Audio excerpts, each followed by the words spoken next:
يكبر مؤامرا تكريما لحق نبيه وتعظيما إن الله وملائكته يصلون على النبي يا أيها الذين آمنوا صلوا عليه وسلموا تسليما لبيك اللهم ربي وسعديك اللهم صل وسلم وزد وبارك عليه وعلى آله وصحبه ووارث حاله وعلى من لديه صلاة وسلام عليك يا رسول الله صلی اللہ تعالی علیہ وسلم. چلے جب حضور سوئے فلک بلغ العلا بکمالہ، کوئی دیکھے رخ کی چمک دمک کشفت دجا بجمالہ، وہ ہے بے مثال دریچے شخص حسنت جمیع خصالہ، انہیں دیکھ لے تو پڑھے ملک صلو علیہ وآلہ. اللہم صل علی سیدنا و شفیعنا و حبیبنا و مولانا محمد وبارک وسلم. صلاۃ و سلام علیک یا رسول اللہ صلی اللہ تعالی علیہ وسلم. سلام آپ پر، آپ کی آل پر، سلام آپ کے وارث حال پر. اللہم صل علی سیدنا و شفیعنا و حبیبنا و مولانا محمد وبارک وسلم. صلاۃ و سلام علیک یا رسول اللہ.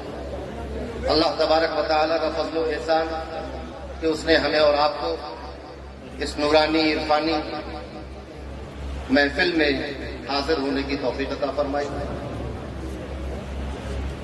اسٹیج پر تاجدار ماریرہ تاج المشائخ حضور امین ملت مدد اللہ العالی تشریف لا چکے اور ان کے ساتھ ہم سب کے ہر دل عزیز مشفق و مہربان حضور شرف ملت تشریف لا چکے ہیں اور ہمارے اور آپ کے آقائے نعمت آج کی بزم کے دولہا تاجدار ماریرہ مسند نوری پر جلوگر ہیں حضور رفیق ملت مدد اللہ العالی یہاں تشریف فرما ہے. اپنے بزرگوں کے تبرکات کو زیب تن کیے ہوئے ہیں. آج ہم جو زیارت کر رہے ہیں وہ زیارت عام زیارت سے مختلف ہے. عام طور پر ماریرہ مطہرہ کے سجادگان سے جب ہم ملتے ہیں، ملاقات کرتے ہیں، دست بوسی کرتے ہیں، قدم بوسی کرتے ہیں، اور آج جس شکل میں ہم ان کو جس صورت میں دیکھ رہے ہیں، زیارت کر رہے ہیں، اس میں فرق ہے. آج وہ اپنے بزرگوں کے تبرکات کو اپنے سینے پہ باندھے ہوئے، اپنے سر پہ رکھے ہوئے، اپنی گردن میں ڈالے ہوئے بیٹھے ہیں، تشریف فرما ہے. یہ سمجھو کہ آج حضور رفیق ملت کی زیارت یحییٰ میاں کی زیارت بھی ہے، چھما میاں کی زیارت بھی ہے، مہدی میاں کی زیارت بھی ہے اور نوری میاں کی زیارت بھی ہے. اب چونکہ بیٹا اپنی باپ کی شکل کا ہوتا ہے تو حسن میاں کی زیارت بھی ہے، احسن العلماء کی زیارت بھی ہے، سید العلماء کی زیارت بھی ہے، تاج العلماء کی زیارت بھی ہے اور صاحب عرس قاسمی کی زیارت بھی ہے. اور کون صاحب عرس قاسمی؟ وہی رشتہ جو میاں صاحب کا حضرت صاحب سے ہے، وہی رشتہ صاحب عرس قاسمی کا بھی حضرت صاحب سے. تو آج حضور رفیق ملت کی شکل میں ہم سیدنا آل رسول احمدی کا دیدار کر رہے ہیں اور حضرت صاحب کا دیدار بلا شک و بے گمان تاجدار ماریرہ غوث زمان قبلہ جسم و جان ابو الفضل حضور آل احمد حضور اچھے میاں ماریرہ رضی اللہ تعالی عنہ کا دیدار ہے. اب یہ دیدار کی گردان اگر کرتا چلا جاؤں تو میرا آدھا گھنٹہ اسی میں ختم ہو جائے گا. بس یہ سمجھو کہ ان پر تجلیات و انوار کی بارش ہو رہی ہے اور اس کی ہم زیارت کر رہے ہیں. اور یہ ایسے پیر ہیں جیسا کہ آپ نے سنا کہ لٹانے والے پیر ہیں، تو جو برسات ان پر ہو رہی ہے اس کے چھینٹے برکاتیوں پر گر رہے ہیں. کیونکہ ایک بات بتا دوں، حافظ عبد القیوم صاحب کا ایک شعر تھا کہ سمجھ میں بات آئی حوض کوثر کے بنانے کی، سمجھ میں بات آئی حوض کوثر کے بنانے کی، پرانی رسم ہے بارات کو شربت پلانے کی، پرانی رسم ہے بارات کو شربت پلانے کی. برکاتیوں کہیں دیکھا کہ کسی دولہا پر نچھاور ہو اور دولہا خود لوٹ لے؟ یہ نہیں ہوتا. دولہا پہ نچھاور ہوتی ہے اور باراتی لوٹتے ہیں. تو دولہا پہ نچھاور ہو رہی ہے اور باراتی لوٹ رہے ہیں. اور اسٹیج پر ہمیشہ کی طرح سرکار کلام حضور امام اہل سنت حضرت سید محمد امانیہ صاحب قبلہ اور دیگر شہزادگان موجود ہیں، اور ایک شہزادے نظر نہیں آ رہے ہیں۔ وہ کہاں ہیں؟ برکاتیوں، تم یہاں بیٹھ کر میاں صاحب قبلہ کے عرس کا فیضان لوٹ رہے ہو اور عثمان میاں بغدادی محلہ سے فیضان بھجوا رہے ہیں۔ وہ بغدادی محلہ میں ہے۔ ہماری گزارشیں وہاں عرض کر رہے ہیں، پیش کر رہے ہیں۔ ہم تو یہاں نائب غوث اعظم کے قدموں میں ہیں، وہ وہاں غوث اعظم کے پاس ہیں۔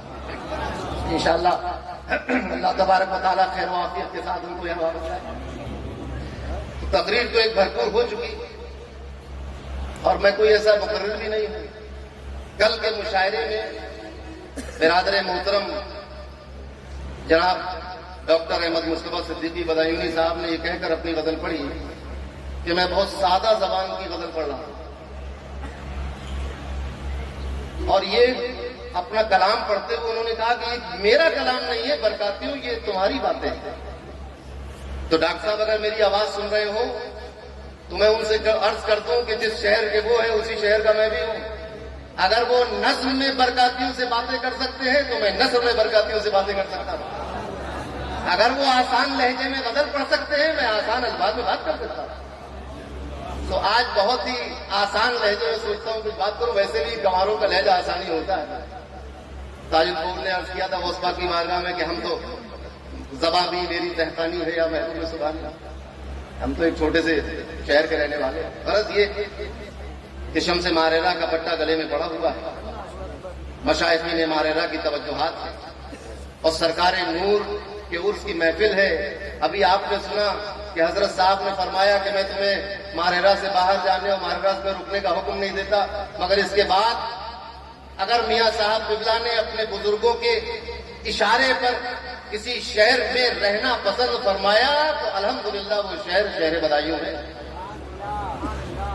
اور آج بھی بدایوں کے اندر میاں صاحب جب تشریف لاتے تھے تو جس گھر میں قیام ہوتا تھا اس کا نام تھا خانہ ابو البرکات۔ خانہ ابو البرکات، اس گھر میں تشریف لاتے تھے۔ احمد بھائی کی دادی کا گھر تھا۔ اب ہوا یہ کہ کچھ ایسے حصے بٹوارے ہوئے کہ وہ گھر چلا گیا ایک دوسرے صاحبزادے کی ملکیت میں، ان کی والدہ کے حصے میں آیا اور ان کے بیٹے کو ملا۔ اب یہ ہوا کہ انہیں گھر بیچنا ہے، تو خانہ ابو البرکات بک رہا تھا، نہ جانے کون خرید دیتا ہے۔ محبوب الہی کے گھر کو ایک مارواڑی نے خرید دیا، ایک سنار نے، نہ جانے کون خرید دیتا، مگر جس کو گھر دے دیا تھا وہ بہت مضبوط تھا۔ اس نے کہا کہ یہ گھر تو مجھے مل چکا، اب اس کو کون خرید سکتا ہے، اب اس کو کوئی اور نہیں خرید سکتا۔ بہت لمبا واقعہ ہے، مگر ہوا یہ کہ طے ہوا کہ حضور امیر ملت سے کہ حضور آپ لے لیں، فرمائے لے لیں گے۔ مگر جن کا گھر تھا انہوں نے کہا کہ بھئی میرا بھانجا بھی کہہ رہا ہے تو میں اس کو دے دوں، کیا کروں۔ بہرحال ہوتے ہوتے ہوئے یہ ہوا کہ پھر انہوں نے نہیں لیا گیا۔ آخر کار لوٹ پھیر کے ماریرہ کا مال ماریرہ میں آ گیا۔ جا کر دیکھیں جمی چوک پر، جب ادھر سے آپ جائیں گے تو سیدھے ہاتھ پر بورڈ لگا ہوا ہے حضور امیر ملت کی ملکیت ہے۔ اور احمد بھائی اس بات پر بہت خوش تھے کہ بتائیے ہمارا گھر جو ہے وہ ماریرہ شریف کو ہی آیا۔ میں نے کہا احمد بھائی پورا بدایوں کس کا ہے؟ یہ تو ہندوستان کے قانون کے مطابق ایک کاغذ کے ٹکڑے پر بینامہ کرا لیا ہے حضور امیر ملت نے، مگر آج سے 200 سال پہلے پورے بدایوں کو غوث اعظم نے ولایت کے کاغذ پہ لکھ کر شمس ماریرہ کے نام لکھ دیا۔ پورا شہر شمس ماریرہ، پوری بستی شمس ماریرہ کی ہے۔ آپ نے فرمایا کہ غوث اعظم نے بدایوں شہر مجھے جاگیر میں دے دیا، تو وہ جاگیر پوری آتی ہے۔ تو الحمدللہ میاں صاحب کا عرس ہے، میری تو مت کٹ جاتی ماریرہ شریف آگے کہ کیا بولوں کیا نہ بولوں، کیا کہوں کیا نہ کہوں۔ اللہ کے نیک بندے، اللہ کے برگزیدہ بندے، نبی کریم صلی اللہ علیہ وسلم کے مطیع و فرما بردار بندے جو ہوتے ہیں انہیں کو ولی کہا جاتا ہے۔ اب ماریرہ شریف کا معاملہ یہ ہے، 7 اقطاب ہیں، مگر صاحب تذکرہ نوری لکھتے ہیں کہ 7 نہیں ہیں، 9 ہیں، اور میرے پیر و مرشد فرمایا کرتے تھے کہ بیٹا یہ 7 اور 9 کے چکر میں نہ رہو، تم تو بدایوں کے ہو، ماریرا میں پیدا ہونے والا ہر بچہ تمہارے لیے قطب کی حیثیت رکھتا ہے۔ تو یہاں تو ولیوں سے بھرا ہوا خاندان۔ ابھی آپ نے جو تقریر میں واقعہ سنا شجرۃ الزر کا، میاں صاحب کا وہ خادم کون ہے کہ جس کے پاس ایک ایسا شخص آیا کہ جس کا گھر بکنے والا تھا؟ کون ہے وہ خادم؟ وہ خادم حضرت قاضی غلام شبر صاحب ہے، اور یہ وہ قاضی غلام شبر ہیں کہ جن کے خاندان میں ماریرا کی 6 خلافتیں موجود ہیں۔ بدایوں میں گھر تھا، زمینداری بلند شہر میں تھی، بلند شہر میں بھی ایک گھر تھا، وہیں میاں صاحب آرام پذیر سے سکونت اختیار کیے ہوئے تھے، دورے پر کرم فرمایا کرتے تھے۔ ایک بات میں عرض کرنا چاہتا ہوں، اور سادہ بات کروں گا، ہو سکتا ہے غیر مربوط بھی ہو جائے۔ آج کل مناظروں کا چیلنجوں کا دور آ گیا ہے، یہ چیلنج ہے اور یہ مناظرہ ہے اور یہ مباہلہ ہے اور یہ تکرار ہے، مگر آپ نے کبھی سنا کہ ماریرا شریف سے کوئی چیلنج کیا ہوگا؟ آج میں ماریرا کی ایک جنگ اور چیلنج اور مناظرے کی بات کرنے والا ہوں۔ چیلنج ہوتا ہے کہ آ جاؤ میدان میں اگر تم سچے ہو، آ جاؤ میدان میں اگر ایسا ہے، آ جاؤ میدان۔ ارے صاحب، ایک اعلان ماریرا کی گلیوں میں کیا جا رہا ہے، اور اعلان یہ ہو رہا ہے کہ آج رات کو کوئی اپنا مویشی باہر نہ نکالے، آج رات کو کوئی بچہ اپنے گھر سے باہر نہ نکلے، آج رات ماریرا کی بستی کے لوگ اپنے گھروں سے باہر نہ نکلے، آج ہماری اور جناتوں کے بادشاہ کی لڑائی ہونے والی ہے۔ ذرا سوچیے، جناتوں سے بہت گھبراتے ہیں لوگ کہ اس پہ جنات آ گیا اور اس پہ آتے ہو گیا اور اس پہ حاضری آنے لگی۔ حضور ایک صاحب پہ حاضری آ رہی تھی تو کہہ رہا تھا میرے اوپر غوث پاک آتے ہیں۔ استغفر اللہ۔ برکاتیوں، یہ کھلا ہوا جھوٹ اور دجل اور فریب ہے کہ غوث پاک آ گئے، ان کے اوپر غریب نواز آ گئے اور ان کے اوپر فلاں بزرگ آ گئے۔ یہ بزرگ کسی پہ نہیں آتے، یہ شیطان اور آصف ہوتا ہے جو لوگوں کو پریشان کرتا ہے، یا پھر کچھ دماغی بیماریاں ایسی ہوتی ہیں جس کو لوگ آصف سمجھ لیتے ہیں، مگر ایک جنات بھی ہوتا ہے۔ اب وہ جنات پریشان کر رہا ہے۔ آخرکار حضرت میر عبد الجلیل صاحب کو جلا لایا۔ آپ نے اعلان کر دیا کہ آج ہمارا مباہلہ ہے جناتوں سے، اور ایسا مناظرہ اور ایسا مباہلہ اور ایسی جنگ ہوئی کہ 40-50 جنات گرفتار کر لیے، قید کر لیے، اور اس شرط پہ چھوڑا گیا کہ ہمارے متوسل کے اوپر اگر غلطی سے کوئی جنات آ جائے، اول تو آئے نہیں، اور اگر آ جائے اور جب اس کو یہ بتایا جائے کہ یہ ان کا مرید ہے تو فوراً چلے جائے۔ اب سوچو برکاتیوں، کسی تعویذ جھاڑ پھونک کی ضرورت بچی؟ کوئی جنات آ جائے تو ضرورت بچی؟ اب در بدر مارے نہ پھرنا تعویذوں کے چکر میں اور جھاڑ پھونک اور اتاروں کے چکر میں۔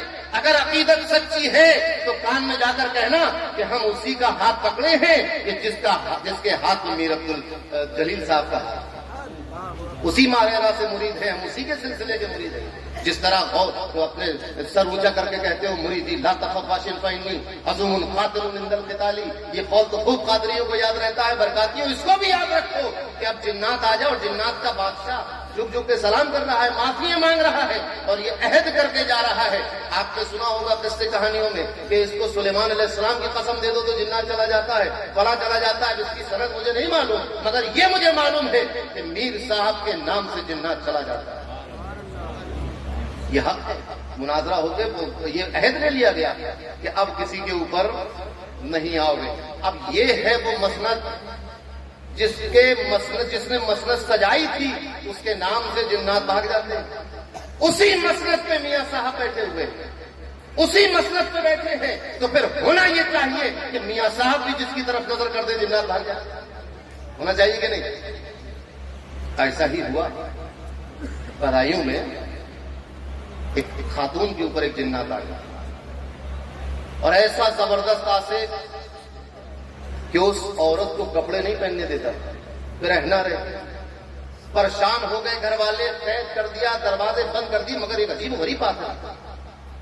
میاں صاحب تشریف لائے ہوئے تھے، ان سے عرض کیا کہ حضور ایسا ایسا معاملہ ہے۔ آپ نے فرمایا گھبراؤ نہیں، کبھی آتے جاتے ایک نظر ڈال دیں گے۔ اب یہاں رک کر ایک بات اور سنتے چلیے۔ کچھ لوگوں نے کہا کہ ارے برہنہ عورت پہ نظر ڈال دیں، یہ تو بھئی عجیب و غریب ہے. یہ بات اس اسٹیج سے اس لیے کہہ رہا ہوں تاکہ غلط فہمی دور ہو. ماریرا کے اسٹیج پر کبھی اس طرح کی باتیں نہیں ہوتی کہ ہم اتنے بڑے ہیں اور اتنا بڑا ہے اور ماریرا کا یہ مقام ہے. مگر یہ بات کیونکہ غلط فہمی پھیل رہی ہے ان باتوں سے, لوگ اپنے علم کی کم علمی کی بنیاد پر غلط طور پر لے رہے ہیں. پہلی بات تو یہ کہ یہاں ہمارے دوست کرم فرما مفتی حنیف برکاتی صاحب بیٹھے ہیں, ان سے مسئلہ پوچھو. مفتی صاحب یہاں بیٹھے ہوئے, ان سے مسئلہ پوچھو.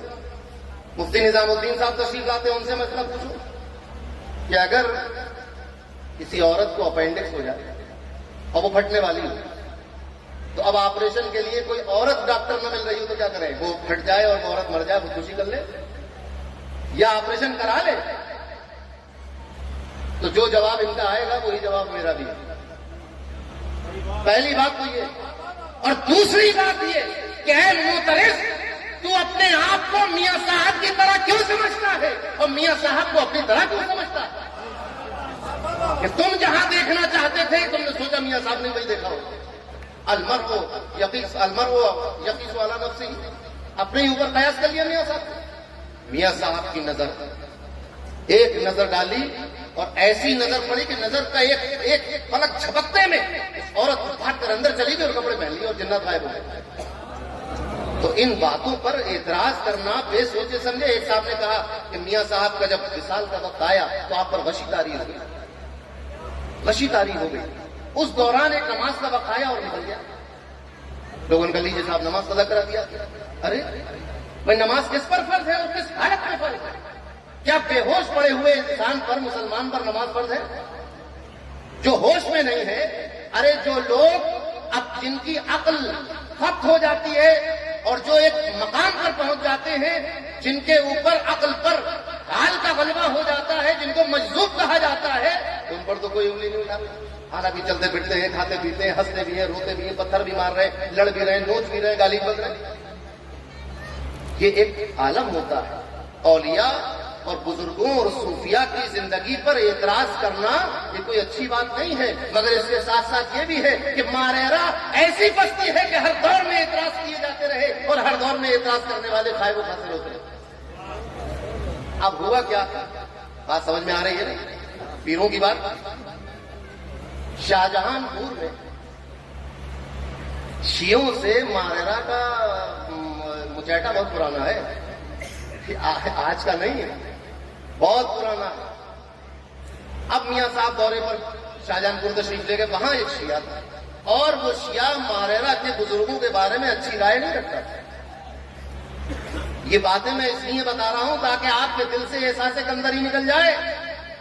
ارے ہمالیہ کی چوٹی پر بیٹھ کر قطب مینار کی بلندی کی تذکرے کرتے ہو, تم ہمالیہ پہ بیٹھے ہوئے ہو, آسمان کی رفتوں پر بیٹھے ہوئے ہو. معلوم ہے کس کا دامن ہے تمہارے ہاتھ میں؟ برتر قیاس سے ہے مقام ابوالحسین. سدرا سے پوچھو رفت بام ابوالحسین. اور سدرا سمجھتے ہو سدرۃ المنتہا, حضرت جبریل امین کا مسکن کو سدرا کہا جاتا ہے. اس سے اوپر بلند چیز اور کیا لے کے آؤ گے؟ احساس کمتری نکالو اپنے دلوں سے. احساس برتری تمہارے پاس ہے. دیکھو تم کہاں ہو, برتر قیاس سے ہے. جب جس کو سوچ نہیں سکتے, جہاں تخمین قیاس اندازے نیچے رہ جاتے ہیں, اس سے اوپر ہے میاں صاحب کا مقام, اس سے اوپر ہے. اور کون سا سلسلہ نہیں ہے؟ قادریت ہے چشتیت سے بہم, نگ دو پل کا ہے احمد نوری. یہ نہ سمجھنا کہ ماریرا والے قادری برکاتی ہے لہذا غریب نواز کے نہیں ہے. ارے پہلے تو ہم ہی ہیں غریب نواز کے. ہم سے بڑا چشتی کون ہوگا؟ یہ خانقاہ قادری بعد میں ہوئی ہے, چشتی پہلے. اور چونکہ قادریت اور چشتیت میں کوئی لڑائی نہیں ہے, اسی لیے دونوں سلسلے یہاں موجود ہیں. لڑائی ہوتی تو چشتیہ کو منسوخ کر دیا جاتا, قادریت رائج کر دیا جاتا. مگر نہیں, جب خلافت عطا کی جاتی ہے تو چشتیہ کی بھی دی جاتی ہے, قادریہ کی بھی دی جاتی ہے, سہروردیہ کی بھی, نقشبندیہ کی بھی. بدائیوں کو سوائے شمس ماریرا کے اور کہیں سے کوئی خلافت نہیں, سوائے 2-3 خلافتوں کو جو بغداد شریف کے صاحب سجادہ نے عطا کی. بس مارہرہ ہی سے ہے، اور یقین مانو کہ ساری چیزوں کی خلافت ہے، کوئی چیز چھوڑی نہیں۔ یہ شجرۃ الزر جس کا آپ نے ابھی ذکر سنا ہے، الحمدللہ خدائیوں کے فقیروں کو شمس مارہرہ نے یہ بھی عطا کر دیا۔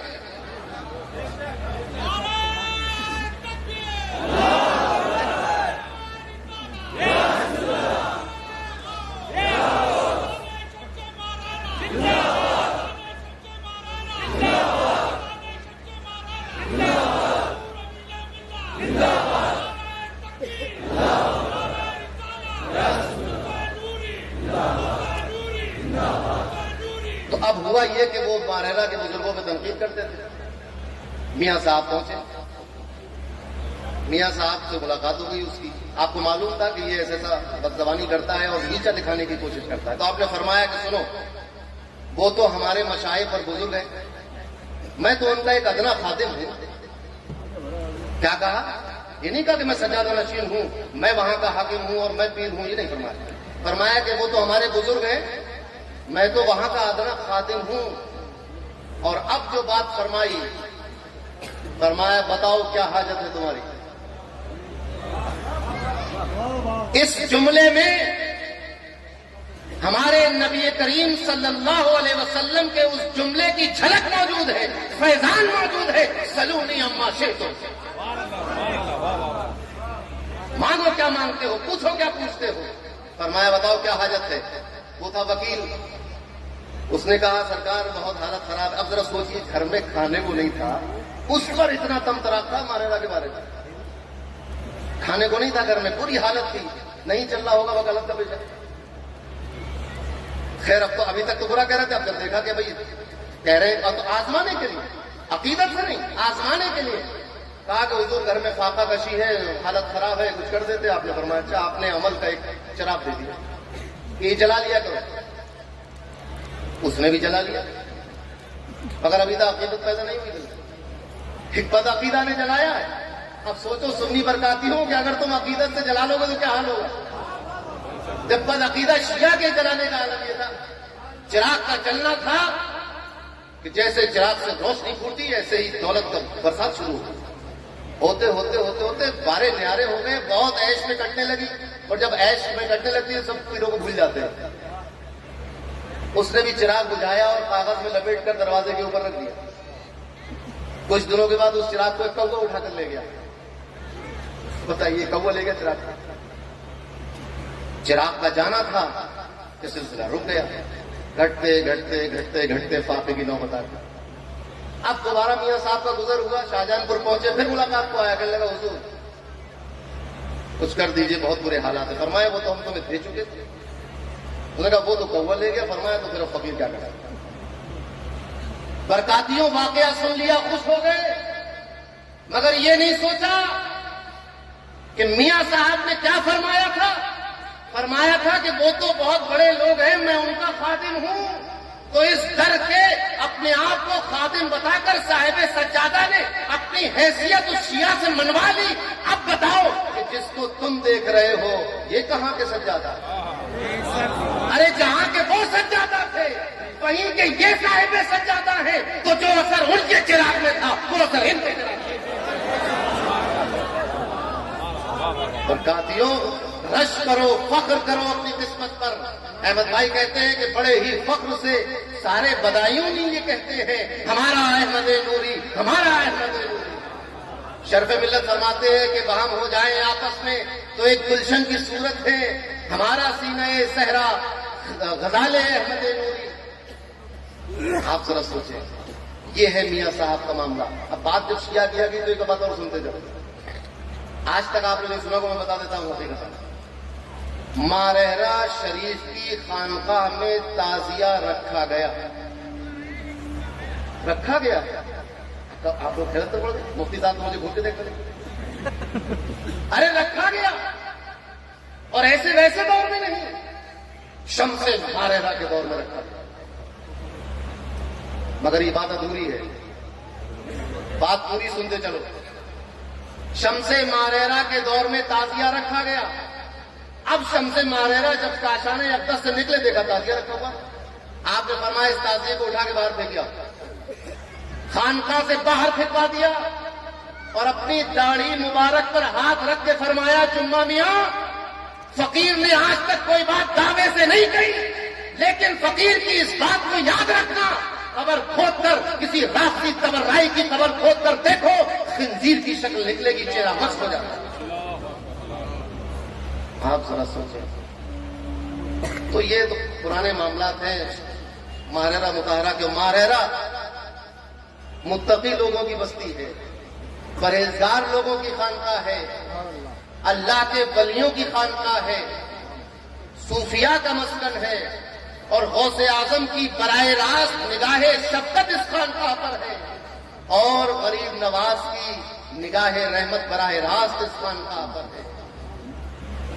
چشتیت اور قادریت میں اس خانقاہ میں اور ہندوستان کی سبھی خانقاہوں میں کوئی فرق نہیں کیا جاتا۔ کیوں فرق کیا جائے؟ راجدھانی ہند کی دلی نہیں اجمیر ہے معین الدین چشتی ہند کے راجا کا نام، تو کہا جاتا ہے، اور منقبتیں کہی جاتی ہیں، اور عاجزی انکساری سے غریب نواز کے سامنے پیش آیا جاتا ہے۔ تو چشتیت کا بھی بھرپور حصہ ہے، آپ کو دل چھوٹا کرنے کی ضرورت نہیں۔ شیخ شہاب الدین عمر سہروردی رضی اللہ تعالیٰ عنہ کے سلسلے کا فیضان بھی موجود ہے، حضرت خواجہ نقشبند کے سلسلے کا فیضان بھی موجود ہے، اور وہ بھی کس کے ذریعے؟ حضرت خواجہ احرار کے ذریعے۔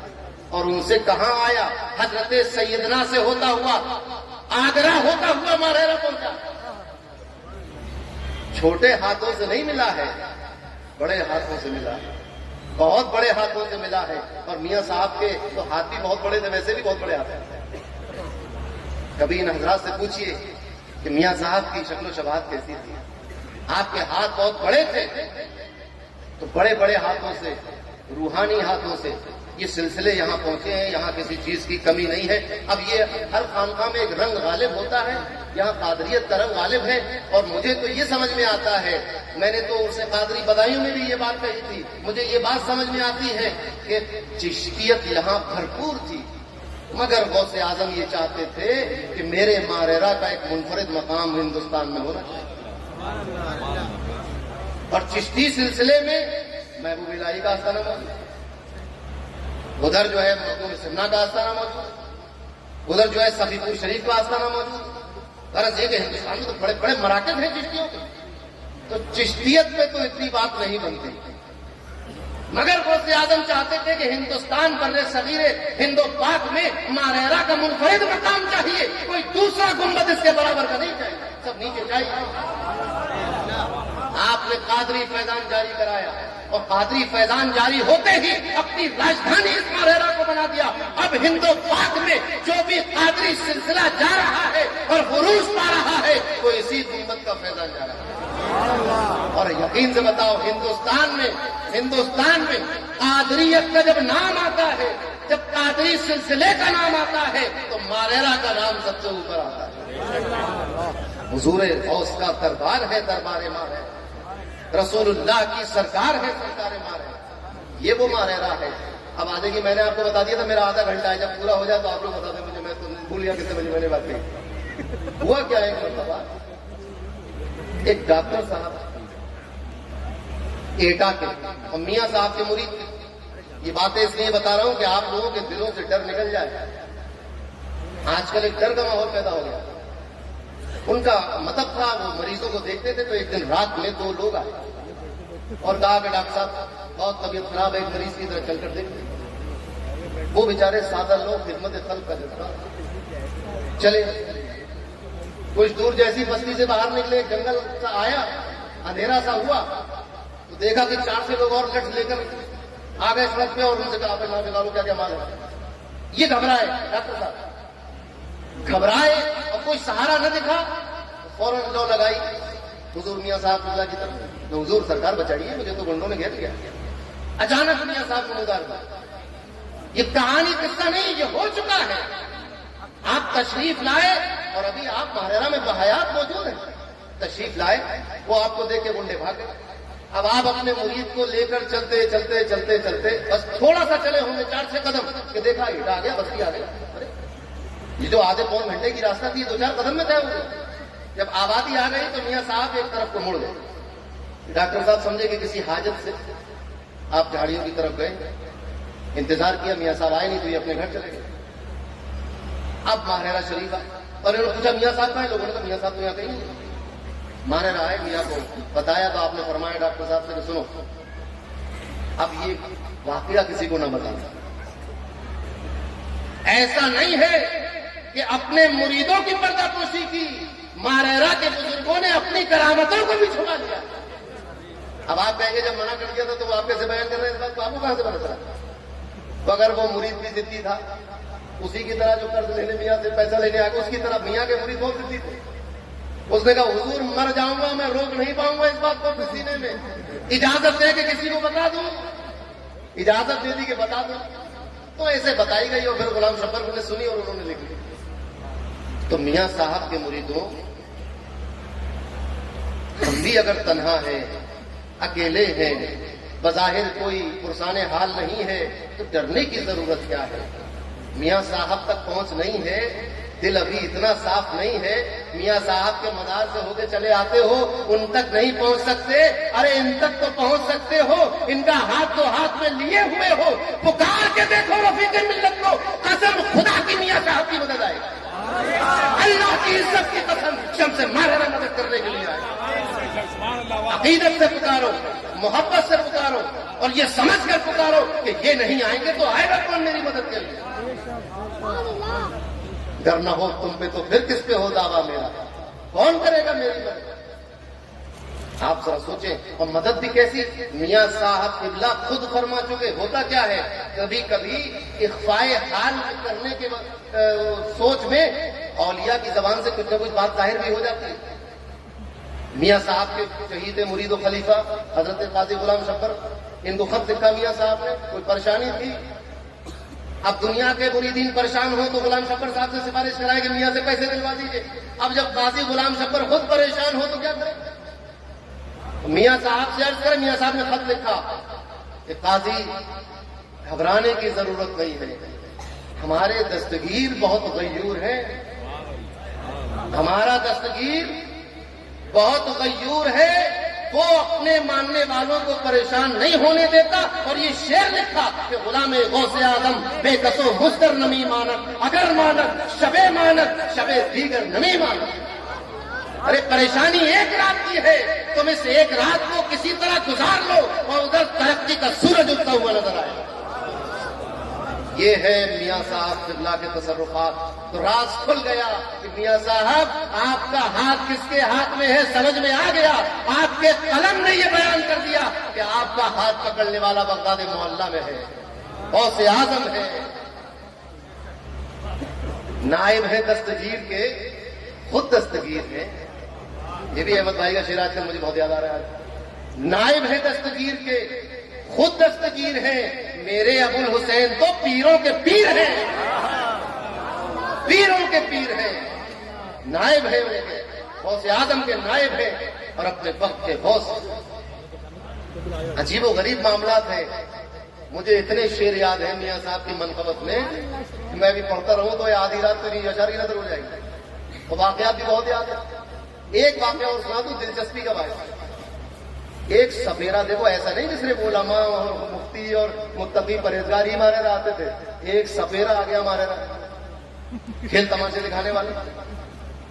اب آپ دیکھیں ایک طرف اعلیٰ حضرت فاضل بریلوی آ رہے ہیں، اعلیٰ حضرت تاج القبول آ رہے ہیں، اعلیٰ حضرت اشرفی میاں آ رہے ہیں، بڑے بڑے علماء، بڑے بڑے مفتی، بڑے بڑے محقق آ رہے ہیں، ایک سفیرہ بھی آ گیا۔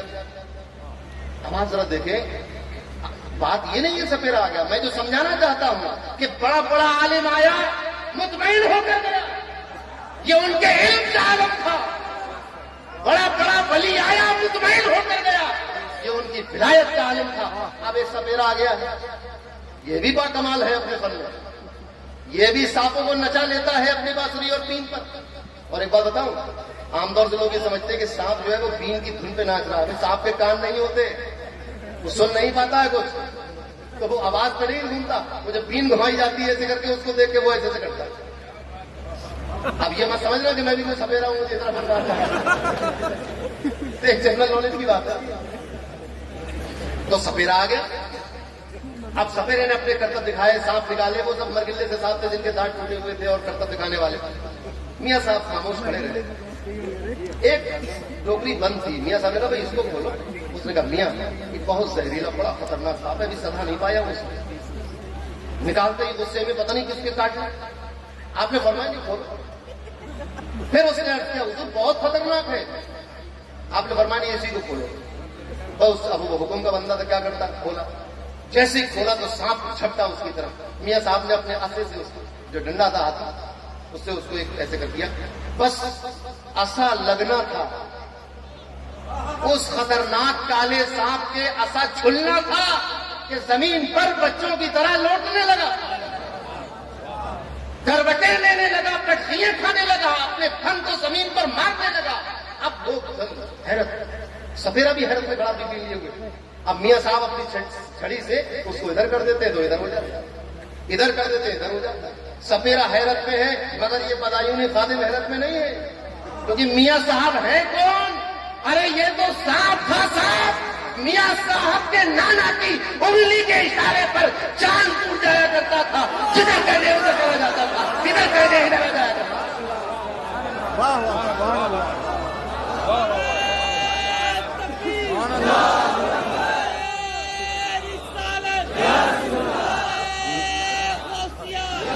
میاں صاحب کس کے جانشین ہیں، کس کے نائب ہیں، کس کے نواسے ہیں، کس کا خون ان کی رگوں میں دوڑ رہا ہے، اور خون دوڑنے کے ساتھ ساتھ کس کی سنتوں پر عمل کر رہے ہیں، سنتوں پر عمل کرنے کے ساتھ ساتھ کس کے عقیدے پر قائم ہیں، عقیدے پر قائم ہونے کے ساتھ ساتھ کس کے سلسلے کو پھیلا رہے ہیں. ساری چیزیں ہیں. بد عقیدہ ہو جائے اور خون لیے گھومتا رہے کچھ ہوتا نہیں ہے. بد عقیدہ ہو جاؤ. بتاؤ میں آپ کو مثال بتاتا ہوں. ہمارے ننیہال جو ہے وہ حضرت خواجہ سید مودود حق چشتی کی اولاد میں، اور حضرت سیدنا مودود حق چشتی کا ایک عمل یہ تھا کہ جب کوئی کتے کو کسی کو کاٹ لیتا ہے کتا تو اس کا زہر پھیلنا شروع ہوتا ہے. تو حضرت کا عمل یہ تھا کہ وہ کلی کر کے پانی اس پر کلی کر دیتے اور اپنا دھوپ لگا ہوا کوئی گڑ اپنا جھوٹا کھلا دیتے تو زہر ختم ہو جاتا کتے کا. اور انہوں نے فرمایا کہ میری اولاد کو اب اس عمل کے لیے کسی ریاضت کی ضرورت نہیں ہے. جب تک میری اولاد خوش عقیدہ رہے گی اس کے دھوپ میں یہ اثر باقی رہے گا. اور آج ہندوستان نے اپنی آنکھوں سے یہ منظر دیکھ لیا کہ ان کی جو اولاد خوش عقیدہ ہے بقول شریف میں ہے خوش عقیدہ لوگ اثر ہے، اور جو سہسوان میں بد عقیدہ ہو گئے ان کی زبان میں اثر نہیں. ان کے ساتھ ساتھ عقیدہ ضروری ہے.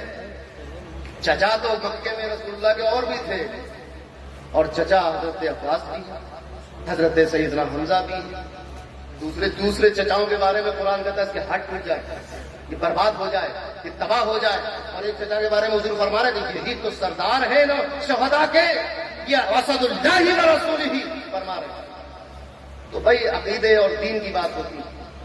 اب جب عقیدے دین کی بات اب وہ سانپ لوٹنے لگا. اب وہ حیران، اس نے کہا میاں یہ تو تمہاری کرامت ہے، ورنہ یہاں جتنے کھڑے ہیں سب کے لیے اکیلا سانپ کافی تھا. سنت. آخری بات کر دوں، احمد بھائی کے حقیقی نانا حضور سید العلماء بدائیں تشریف لائے عزیز کے انتقال میں. جنازے کی نماز پڑھا رہے تھے، ایک مولوی صاحب نے نہیں پڑھی ان کے پیچھے نماز، اور یہ کہہ دیا کہ ان کی داڑھی تو چھوٹی ہے. ارے بھائی، اور یقین مانو اگر سید العلماء کی داڑھی سچ مچ چھوٹی ہوتی تو سید العلماء یہ بات نہیں کہتے جو آپ نے فرمایا. داڑھی ان کی پوری تھی، مگر اس کو ہوتا ہے اس لوگوں کو اس کی مت ماری گئی ہوگی بیچارے کیا لکھا تھا قسمت میں ایسا ہونا. اس کے ساتھ کہہ دیا کہ نماز داڑھی چھوٹی نماز نہیں پڑھی، باہر ٹہلتا رہا. آپ کو جب یہ خبر ہوئی آپ ناراض ہوئے، آپ نے فرمایا مولوی صاحب ہم اپنی داڑھی اپنی مٹھی سے ناپیں کہ تمہارے مٹھے سے ناپیں؟ گائے سے ناپیں بتاؤ. یہ ایک مٹھی داڑھی جو رکھی جاتی ہے تو کسی مولوی مفتی صاحب کے ہاتھ سے نپا کے اپنے ہاتھ سے ناپے. سمجھے بات ہے؟ اور اس کے بعد یہ حشر ہوا ان کا کہ آج ایک گھورے کے ڈھیر پر قبر ہے، کتے بیٹھے ہوئے ہیں. لکھنے والوں نے اس زمانے میں کہنے والوں نے کہا کہ مرتد ہو کے مرا، کلمہ نصیب نہیں ہوا. یہ ہے نبی کے وہ شہزادے جو نبی کی سنتوں کو زندہ رکھتے ہیں، ان کی روش میں قائم رہتے ہیں، ان کی توہین کرنے والے کا انجام دیکھ لیجیے۔ اب بھی جو ہے وہ گرمیاں آنے والی ہیں، ابھی آم آ جائیں گے، آموں پہ آپ لوگ لوٹ پڑیں گے۔ ابھی ایک آموں کا قصہ اور سنتے جاؤ۔ آم کس کس کو ناپسند ہے بھائی؟ غالب سے کسی نے کہا کہ بھائی خیر یہ بات چھوڑیے، غالب والی بہرحال آم ایک بہت اچھی چیز۔ میاں صاحب قبلہ نے اپنے مرید سے رات میں 10 بجے فرمایا کہ جاؤ پیسے لو اور آم لے آؤ۔ اس نے کہا حضور رات میں دکانیں بند ہو چکی ہیں، کہاں آم ملے؟ کہا نہیں جاؤ لے آؤ۔ یہ بھی چلا تو دل میں اس یقین کے ساتھ کہ آم ملیں گے نہیں، واپس آ کے عرض کر دوں گا کہ حضور نہیں ملیں گے۔ جیسے ہی مارینا تھوڑا سا باہر نکلے تو کاس گنج کی طرف سے ایک ٹرک آتا ہوا دیکھا، بڑا گاڑی۔ انہوں نے کہا بھائی آم لدے ہوئے؟ اس نے کہا آم ہے تمہارے پاس؟ ہاں آم ہے۔ لا دے دو کچھ۔ کہاں جا رہے ہو؟ اس نے کہا کہ منڈی میں جا رہے ہیں، مارینا کی منڈی میں آم پہنچانے۔ اچھا لاؤ دے دو کچھ۔ پھر وہاں سے آم لے کے آئے۔ اب رات میں آم پیش کر دیے۔ اب جب صبح ہوئی تم سچا مرید کی طرف، یونس بھائی کھڑے ہوئے، سچے مرید کی طرف۔ سچے مرید کو فجر کے بعد کیا خیال آیا؟ اس نے کہا کہ میاں کو آم بہت پسند ہے، اس سے پہلے کہ منڈی میں آم ختم ہو جائے میں جا کر لے آؤں۔ اب منڈی پہنچا مرید، کہا کہ بھائی وہ آم کی گاڑی تو کون سی گاڑی؟ ارے بھائی جو رات میں آئی ہے 10-11-12 بجے قریب، یہاں تو کوئی گاڑی نہیں ہے۔ ارے بھائی کہیں تو آئی ہوگا، کہیں نہیں آئی، کون سی گاڑی؟ آج کون سی گاڑی آموں کی آنے والی؟ ڈھونڈتے رہے، آموں کی گاڑی کا نام و نشان نہیں ملا۔ آپ خوش ہو گئے واقعہ سن کر؟ سوچو کہ میاں صاحب اگر کہہ دے کہ آم لے آؤ تو ایک گاڑی آ کر آم دے جاتی ہے، اور وہ گاڑی آتی بھی نہیں ہے۔ وہ نہیں آتی، اور آتی تو وہاں بھی مل جاتا ہے، مگر منڈی میں نہیں جاتی، پتہ نہیں کہاں چلی جاتی، کون لے کر آتا ہے، کہاں سے نکل جاتی ہے۔ اب یقین مانو میاں صاحب کے کہنے پر یہ دنیا کے آم اور سیب اور کیلے مل جاتے ہیں۔ اب اگر میاں صاحب اپنے مریدوں سے فرما دیں کہ تم اللہ اور اس کے رسول کی اطاعت کرو تمہیں یہ مل جائے گا، ہمارے اجداد کریمین کی فرما برداری کرو تمہیں دارین کی نعمتیں مل جائیں گی۔ آپ بتائیے جو چیز نہیں تھی وہ مل گئی، اور جو ہے اور یقیناً ہے وہ کیوں نہیں ملے؟ ساری رونقیں اسی دربار کی ہے، یہ نوری دربار ہے، عطا کرنے والوں کا دربار ہے، اور مریدوں پر تو خاص نظر ہے۔ میں نے جتنے بھی واقعات سنائے سب میں کوئی نہ کوئی مرید سامنے رکھا۔ مریدوں پر اس طرح شفقت، ابھی تو وہ باتیں چھیڑی نہیں جو علماء سے متعلق ہے۔ آخری بات اور 3 بار کہہ چکا ہوں، آخری بات یہ یقیناً کوشش کروں گا کہ آخری نکلے، آخری ہی نکلے بس۔ ابھی دستار بندی ہونی ہے علماء کی یہاں پر۔ آخری بات سن لیجیے، وحدت الوجود کا مسئلہ بڑا سخت مسئلہ ہے۔ میاں صاحب نے فرمایا کہ وحدت الوجود تو یہ قال کی بات ہی نہیں ہے، تو حال کی بات ہے۔ ہاں البتہ وحدت الشہود پر دلائل بہت دیے جاتے ہیں۔ تو میاں صاحب قبلہ نے ایک شعر میں 2 مصروں میں وحدت الوجود کا ماجرا نپٹا دیا جو بڑے بڑے طویل رسائل میں نہیں آ سکا۔ 2 مصروں میں فرمایا موحد ہے نور۔ میاں صاحب کبھی کبھی اپنا تخلص نور فرماتے تھے، کبھی کبھی اس کا مقطع بھی کہہ دیا گیا۔ فرمایا موحد ہے نور، اتحادی ہے ملحد۔ موحد ہے نور، اتحادی ہے ملحد، نہ سب تو ہی تو ہے کہ بس تو ہی تو ہے۔ تو کون سی چیزیں؟ عقائد کے معاملات، روحانیت کے معاملات، مریدوں کے معاملات۔ غرض یہ کہ غوث اعظم کی جو نظر اس خانقاہ پر ہے ویسی کہیں اور نظر نہیں آتی، اور یہی سبب ہے کہ اس خانقاہ نے جس پر نظر ڈال دی اس کے بھی بارے نیارے ہو گئے۔ اللہ سے دعا ہے کہ ہم اسی طرح عقیدت بندی کے ساتھ اس آستانے پر آتے رہیں، اپنے مشائخین کی دستبوسی کرتے رہیں، ان سے فیضان حاصل کرتے رہیں، ان کا ادب کرتے رہیں، ان کے بتائے ہوئے راستے پر چلتے رہیں، ان کے عقیدے پر قائم رہیں، اور ان کے مشن کو آگے بڑھائیں، اور ان کی دعائیں حاصل کرتے رہیں۔ اگلے سال پھر اللہ تبارک و تعالیٰ خیر و عافیت کے ساتھ ہمیں اس میں لے آئے، آمین یا رب العالمین۔ وآخر دعوانا الحمد للہ رب العالمین۔ السلام علیکم۔